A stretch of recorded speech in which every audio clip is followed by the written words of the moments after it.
Oi pessoal, tudo bem? Eu sou a Liazinha do canal Liazinha Lê Livros e vamos dar continuidade aqui à nossa jornada de leitura.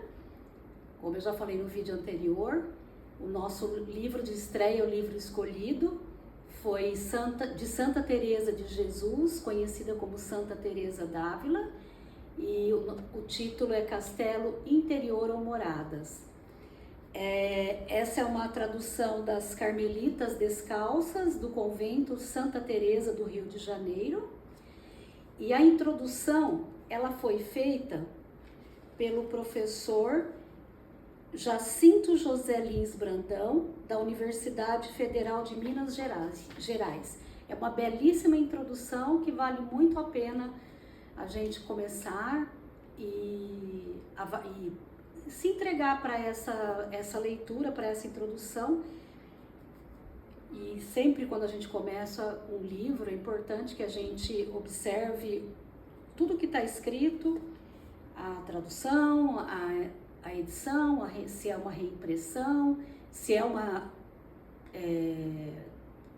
quem são as pessoas envolvidas em tudo isso. Então isso é bastante importante. Então vamos lá. Introdução. Se perguntassem que tipo de livro é o Castelo Interior, certamente poderíamos classificá-lo como um guia de viagem. Por surpreendente que seja, a afirmativa nada tem de falso. Apenas é necessário que se atente para peculiaridades deste livro, em face de outros relatos de viagens comuns. Se é que os há comuns. Toda viagem tem sua dose de surpresa, em função da realidade visitada e os olhos de quem a vê. O próprio século de Santa Teresa apreciou muitas histórias de aventuras nada comuns. Ela, nascida em 1515, sua vida coincide com o alargamento do mundo conhecido através das grandes navegações e descobertas. Teria algo de rotineiro embrenhar-se pelas cordilheiras e selvas americanas ou rumar para o Oriente misterioso e rico?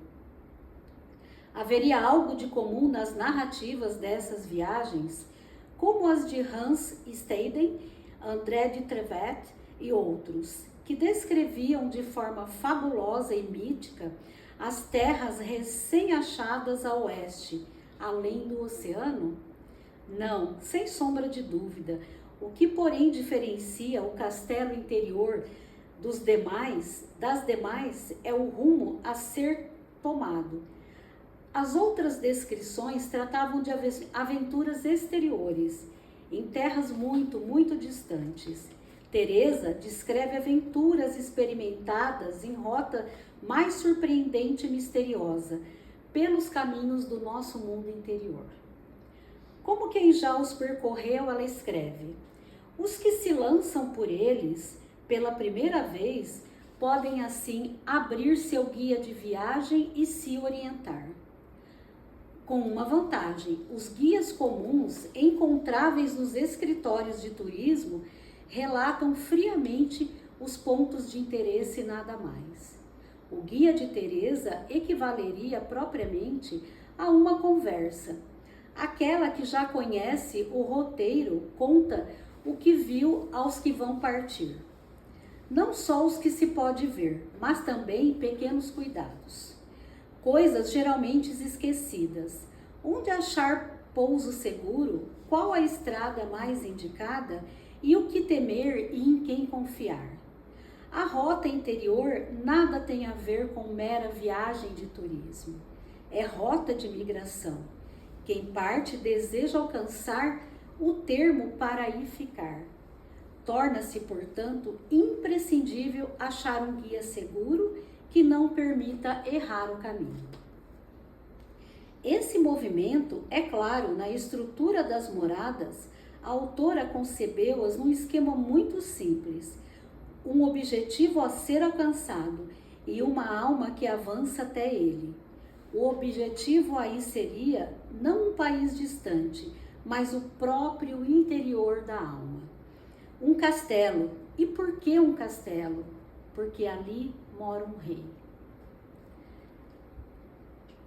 Para se compreender a razão de tal figura, não se pode também esquecer que Teresa nasceu em terras de Castela.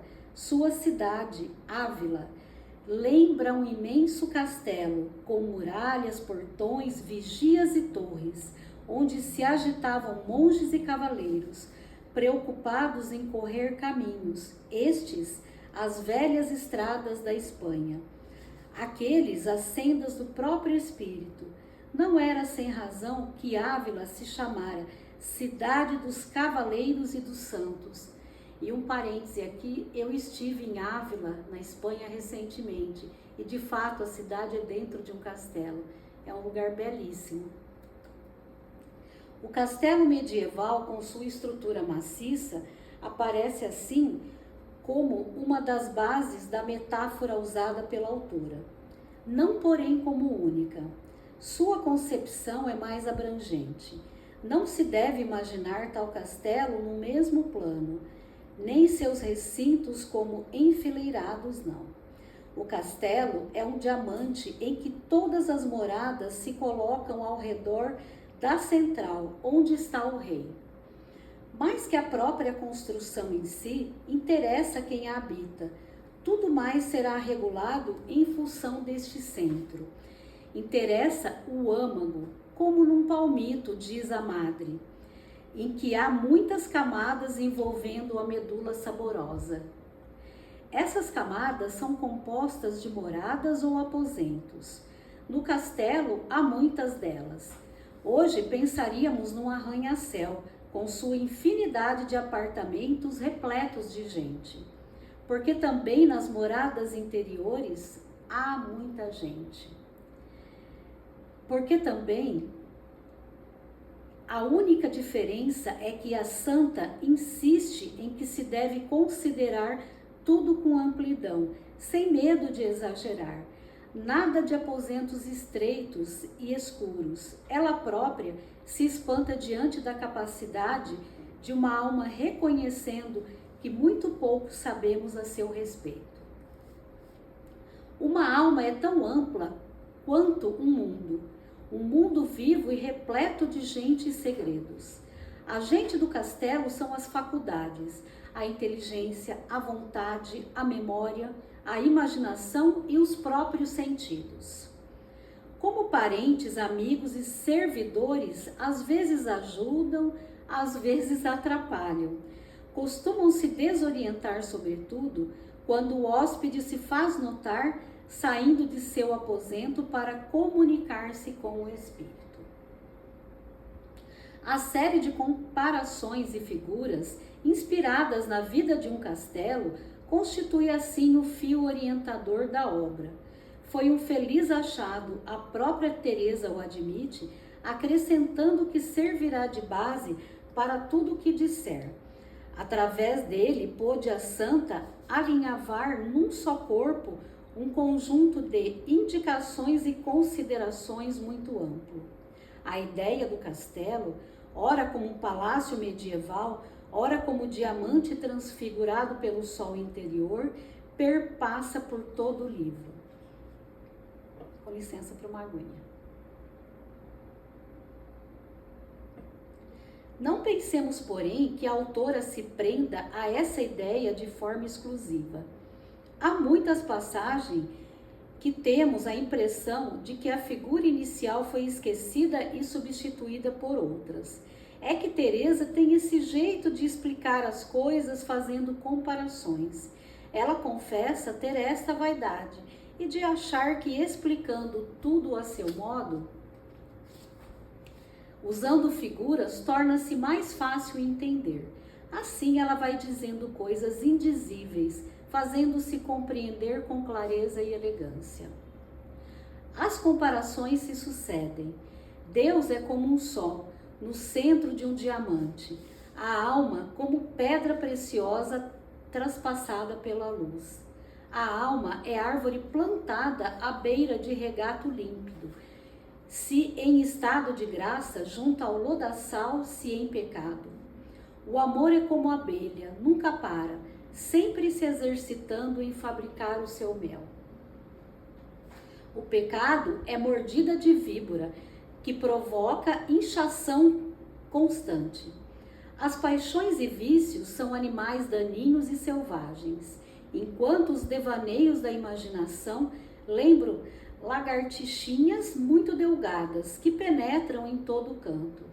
O corpo é a cerca do castelo, sua porta de entrada é a oração, a última das moradas, a mais interior, um camarim real.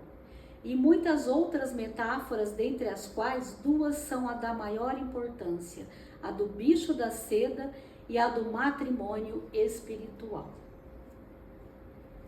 A referência à primeira surge nas quintas moradas e constitui um verdadeiro limite na obra. Com efeito, poderíamos separar num grupo as 4 primeiras moradas e noutro as 3 últimas. É que então se inicia a metamorfose da alma, como a do bicho da seda em borboleta, através das graças de união com Deus. Vai assim se preparando para o noivado espiritual, extensamente descrito nas sextas moradas e para o matrimônio. Todas as graças sobrenaturais, as comunicações místicas como o divino hóspede, visam transformar a alma, tratando-a apta para o divino matrimônio, objetivo final a ser realizado nas 7ª moradas, no camarim do rei. Pois esta é a grande descoberta que Teresa pretende divulgar. Deus habita no mais íntimo da alma. Tal verdade, compreendida por ela através da experiência, é das formulações mais antigas de seu pensamento. Contra ela se posicionaram, inclusive, vários de seus confessores, que admitiam essa presença divina apenas através da graça, mas nunca em essência. Teresa, porém, é clara. Deus se encontra na alma, como se encontra no céu. Por isso mesmo, a própria alma é outro céu, na qual se pode entrar através da oração. Isso é importante frisar. O castelo interior é guia para a vida de oração, guia de viagem por esse imenso mundo íntimo. Ora, difícil tarefa é descrever todos os recantos de um roteiro assim, extenso e variado, sem falar nos segredos comunicados por aquele que permanece em seu termo. É necessário lançar mão de muitos recursos, a fim de se fazer entender. Esta é a preocupação maior da santa, fazer-se entender de modo claro e simples. O livro nasceu mesmo desse desejo, conforme conta o padre Graciano da Mãe de Deus, de quem partiu a ordem para que o compusesse, e diz o padre: o que se passa a respeito do livro das moradas é o seguinte: eu era seu superior, isso é, de Teresa. Conversando certa vez com ela sobre muitas coisas de seu espírito, dizia-me: como isso está bem escrito no livro da minha vida, que se encontra na Inquisição. Disse-lhe então: pois já que não podemos ter, recorde-se do que for possível e escreva outro livro, acrescentando outras coisas. E explique a doutrina de modo geral, sem indicar a quem aconteceu o que disser. Tais palavras concordo com o que a santa esclareceu no prefácio à obra. Escreve por obediência. Muito do que aqui se diz já se encontrava na sua autobiografia. Nem tudo, porém, será mera repetição. Há o objetivo de acrescentar dados novos e de reformular e de formular a obra sobre um ponto de vista radicalmente distinto da anterior. Na vida, a doutrina entrava apenas como complemento, na medida em que os fatos narrados permitissem divagações de caráter geral. Aqui a doutrina tem o primeiro plano, embora a madre afirme apenas tratar do que entendeu por experiência. Dessa forma, verifica-se uma constante tensão na composição das moradas. De um lado, o cuidado de escrever um tratado, e do outro, a constante busca dos fatos de sua própria experiência que devem fundamentar a exposição geral. É justamente nessa rigidez que se encontra o segredo do seu estilo. Teresa não sabe ser totalmente impessoal. Ela própria afirma ter insuficiente base teórica para o que vai escrever. Leituras não lhe faltavam. Na vida, afirma ter sido amiga de bons livros, conhecia, fato comprovado, alguns dos mais importantes tratados espirituais da cristandade de seu tempo, como o terceiro abecedário do franciscano Francisco de Osuna, que tem papel decisivo em sua trajetória espiritual.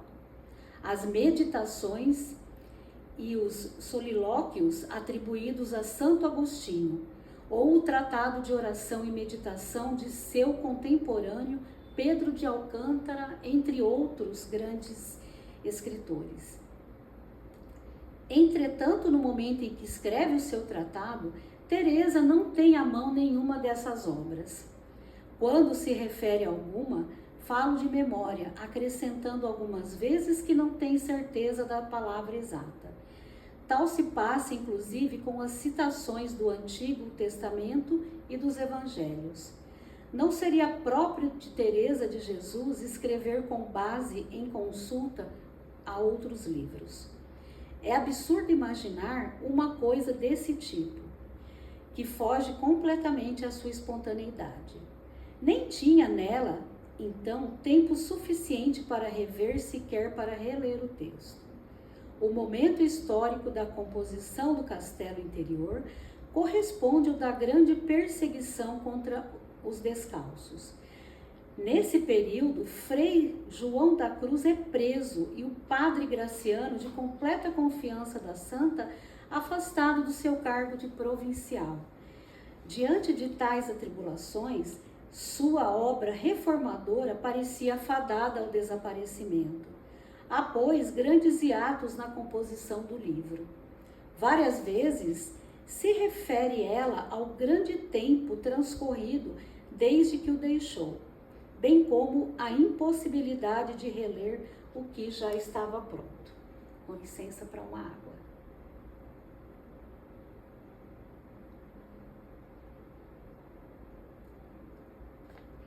Essas interrupções seriam responsáveis por certas mudanças de estilo que se observam no decorrer do livro. Os espaços de tempos mais longos seriam os decorridos entre a composição do primeiro e segundo capítulo das quartas moradas e no capítulo terceiro das quintas moradas, qual ela afirma ter passado 3 meses sem escrever. Os 2 últimos capítulos das quartas e os 3 primeiros das quintas moradas correspondem justamente à época mais tempestuosa da sua vida, os últimos dias de sua permanência em Toledo no ano de 1577.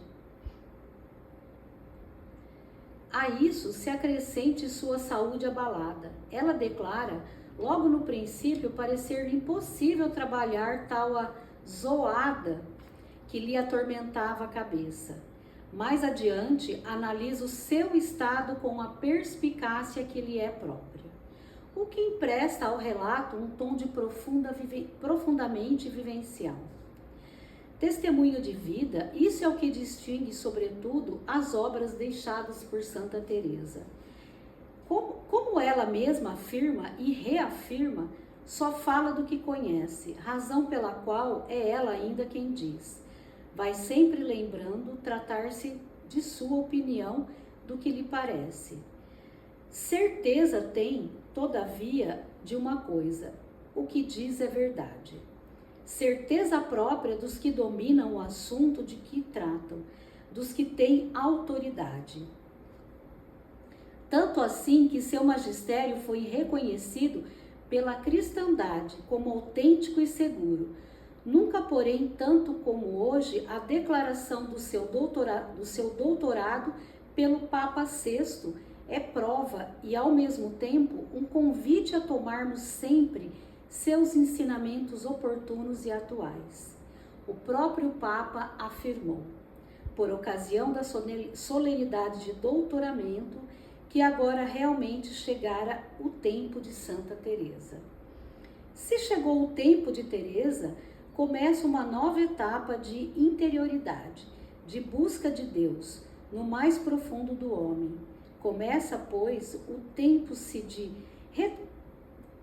de se redescobrir o castelo interior, onde o Criador se encontra com a sua criatura.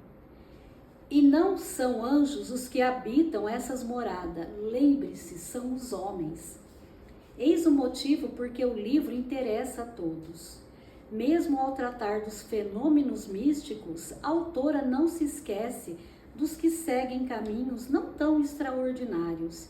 Tem sempre o cuidado de dirigir-se também a estes com conselhos práticos e ponderados.